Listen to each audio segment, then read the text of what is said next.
Tuhan juga berkuasa total. Menempatkan kita, mengutus kita, menyuruh kita untuk harus pergi melayani kepada siapa, melayani siapa saja.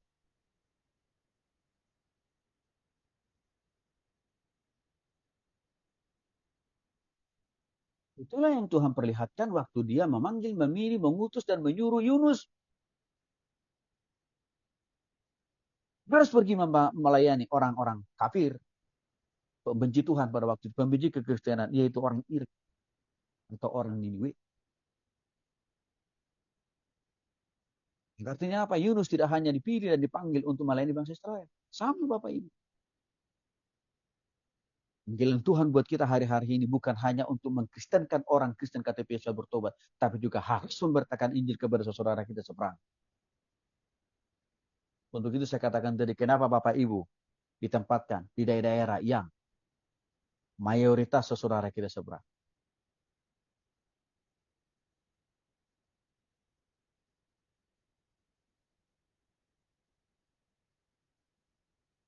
Itu karena Tuhan sudah punya ketetapan, Tuhan sudah punya panggilan buat kita untuk ada di tempat itu masing-masing.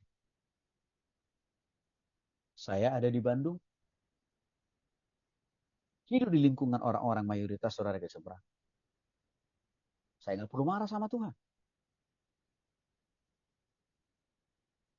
Memang saya paham dari awal. Tuhan melahirkan, Tuhan memilih, Tuhan menetapkan dan mengutus saya. Tidak salah di kota Bandung. Sekalipun sulit bagi kami yang ada di kota Bandung untuk apa? Mendirikan gereja, sulit banget loh.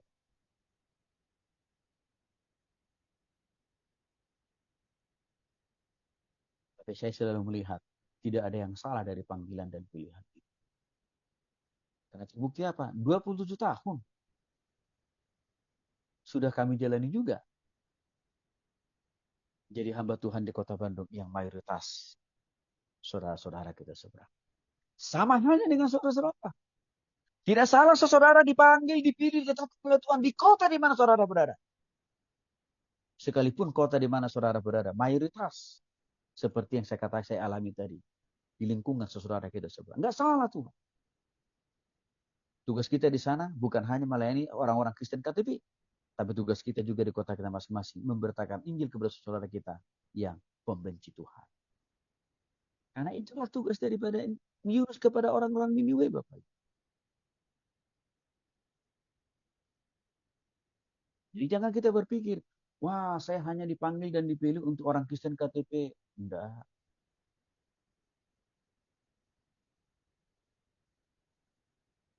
Tidak salah Bapak Ibu. Yang dari Papua dikirim ke Kalimantan. Yang dari NTT dikirim ke Kalimantan. Yang dari Tanah Batak dikirim ke Surabaya. Bayangin.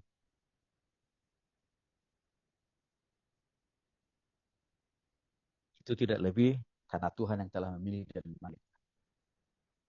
Yang kedua soalnya pengajaran teologis dari kita Yunus adalah ketidaktaatan Yunus melahirkan penderitaan, kesukaran, kesulitan, persoalan, pergumulan dalam hidupnya.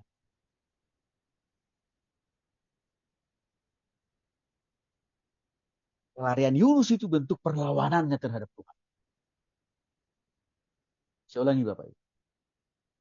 Pelarian Yunus adalah bentuk perlawanannya dengan Tuhan. Artinya apa? Dia sedang melawan Tuhan semua. Jadi ketidaktaatan itu bukan hanya bentuk ketidaktaatan kita kepada firman Tuhan, tapi ketidaktaatan itu adalah bentuk perlawanan kita kepada Tuhan. Maka pasti ada konsekuensi, ada hukuman tadi. 3 hari 3 malam Bapak Ibu. Sesak betul itu.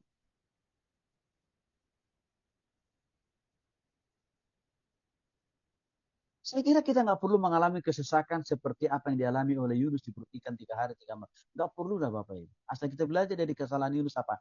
Taat, setia.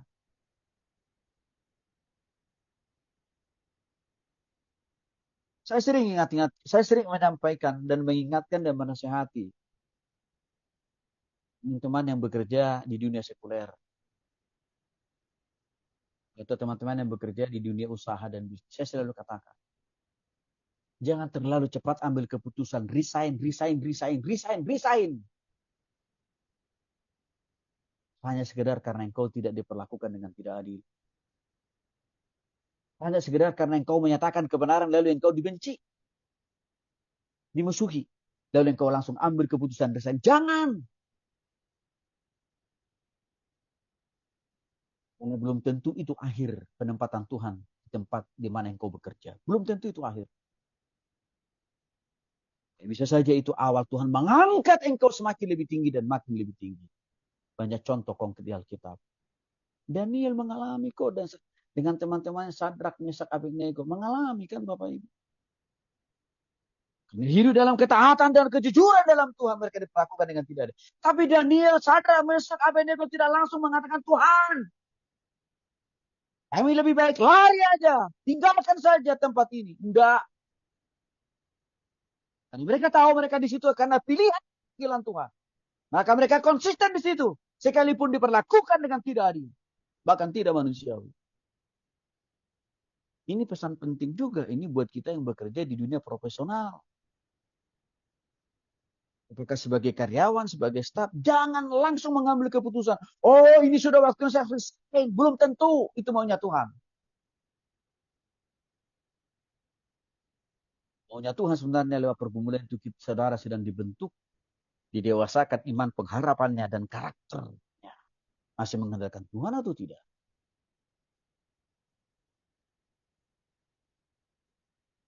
Bapak Ibu, waktu saya diperlakukan tidak adil, yang saya ceritakan dari di awal, saya tidak langsung putuskan hari itu resign. Enggak.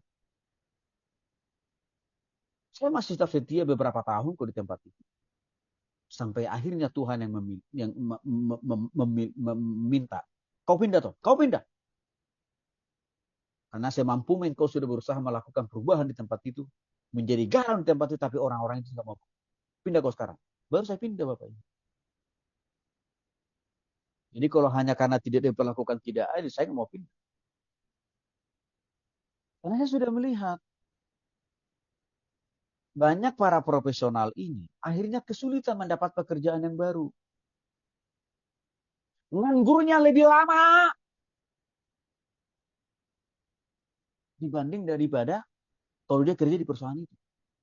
Gajinya lebih kecil, posisinya lebih rendah pula dibanding daripada di perusahaan yang lain. Bisa Bapak Ibu para profesional jangan terlalu cepat mengambil keputusan tanpa melibatkan Tuhan. Ini perlu saya ingatkan. Dan saya sudah banyak mengingatkan para profesional supaya mereka tidak mengalami kesulitan hidup, kesulitan ekonomi. Ini perlu saya ingatkan. Jadi kita belajar dari Daniel dan yang ketiga, pengajaran teologis kita ini bagi kita. Tuhan berotoritas. Melampaui daripada hak yang Tuhan berikan kepada kita. Tuhan lebih berhak. Dilakukan apa saja yang Tuhan mau. Di dalam dan melalui kehidupan kita. Di dalam dan melalui rumah tangga kita. Di dalam dan melalui usaha pekerjaan bisnis dan pelayanan kita. Tuhan lebih punya hak. Dibanding diri kita sendiri. Kan Tuhan juga lebih berkuasa kok.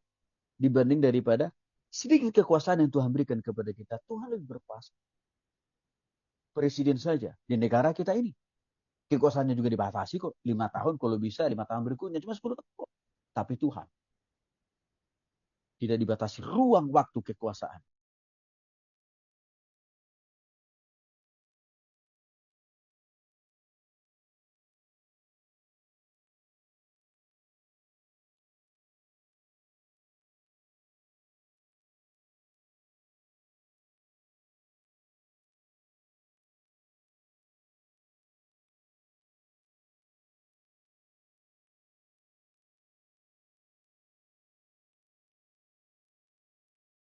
Jadi ini saya kira penting loh Bapak Ibu kita.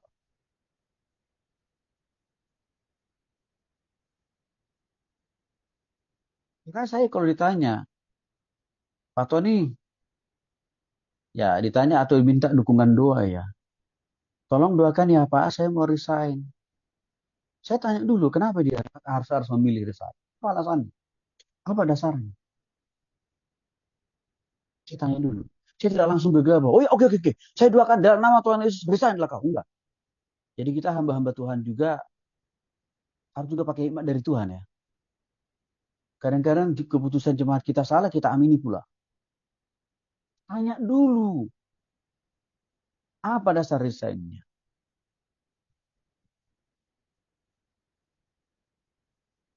Bawa dulu, berikan dulu pemahaman dan pengertian kepada mereka.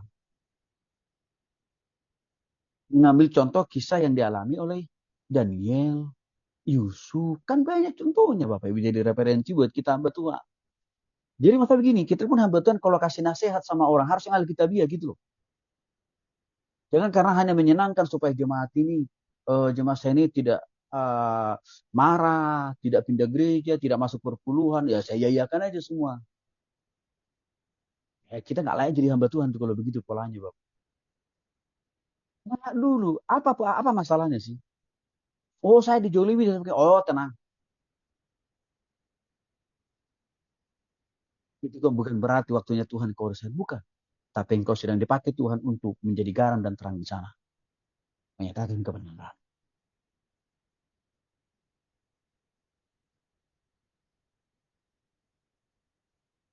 Itu penting kita pahami. Bisa saudara di bagian yang keempat.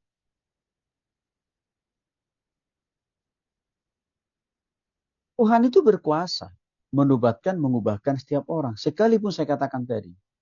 Dari awal kehidupannya sampai perjalanan kehidupannya. Bahkan akhir kehidupannya pembenci kita. Pembenci Tuhan. Kira-kira begitu.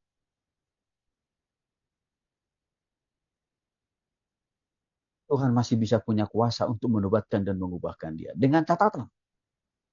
Orang itu mempergunakan kesempatan yang yang kesempatan terakhir yang Tuhan berikan itu untuk bertobat atau tidak. Kalau kamu pergunakan, Tuhan tidak akan pernah mau menambahkan lagi napas hidup kehidupan bagi dia kan Bapak Ibu. Jadi artinya saudara, tobatan itu hak Tuhan dan membuat orang bertobat adalah karya pekerjaan Tuhan seperti kepada orang Niniwe. Yunus sebenarnya hanya menjadi salah satu alat kecil saja dari Tuhan. Jadi kalau kita lihat dalam kisah Yunus hubungannya dengan Niniwe, bukan hanya orang Niniwe yang menjadi tugas pokok yang menjadi sasaran Tuhan, tapi juga termasuk Yunus mau ditobatkan Tuhan juga sekalian bersama-sama dengan orang Niniwe. Karena rupanya Yunus itu baru benar-benar tobat-tobat. Justru setelah dia diinapkan Tuhan 3 hari 3 malam di perut ikan. Yunus bisa berubah karakter pola pikirnya bersamaan dengan waktu Tuhan utus dia ke orang-orang Niniwe. Artinya apa? Waktu Tuhan panggil, pilih, dan tempatkan kita melayani sebuah tempat. Tidak hanya tugas kita itu untuk melayani orang. Tapi di tempat di mana kita melayani, tempatkan di mana kita bekerja, Tuhan juga sedang bersama-sama mau mendobrakkan, mau mengubahkan kita, Bapak Ibu. Bukan hanya orang-orang di sekitar kita yang perlu bertobat dan berubah. Kita pun juga harus bertobat dan berubah. Seringkali kita orang Kristen, dan apalagi kita orang percaya dan hamba Tuhan menganggap, wah orang kita perlu bertobat, kita nggak perlu. Padahal kita jauh lebih jahat dari orang itu. Bukan demikian. Kita orang percaya, kita orang Kristen juga masih perlu bersama-sama terus-menerus diubahkan oleh Tuhan. Seperti Tuhan mengubahkan Yunus dan juga mengubahkan orang Niniwe. Jadi jangan sampai Bapak Ibu kita berpikir, saya sudah masuk sekolah teologi sekarang, ambil STH, SPD, MTH, MPD, wah keren juga nih. Berarti saya nggak perlu bertobat dan berubah. Enggak. Tahukah Bapak Ibu?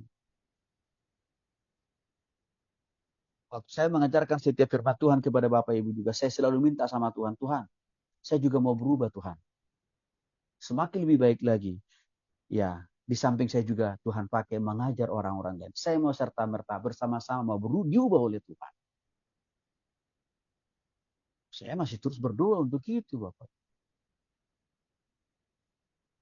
Jadi jangan kita menganggap, karena kita ini sudah pendeta. Hanya jemaat aja yang perlu bertobat dan berubah. Kita enggak. Hati-hati loh Bapak Ibu. Kita sedang membangun benteng pertahanan yang berasal dari si bulus itu. Jadi kita pun juga hamba Tuhan. Kita juga sebagai orang percaya harus juga apa? Ikut serta-merta bertobat dan berubah.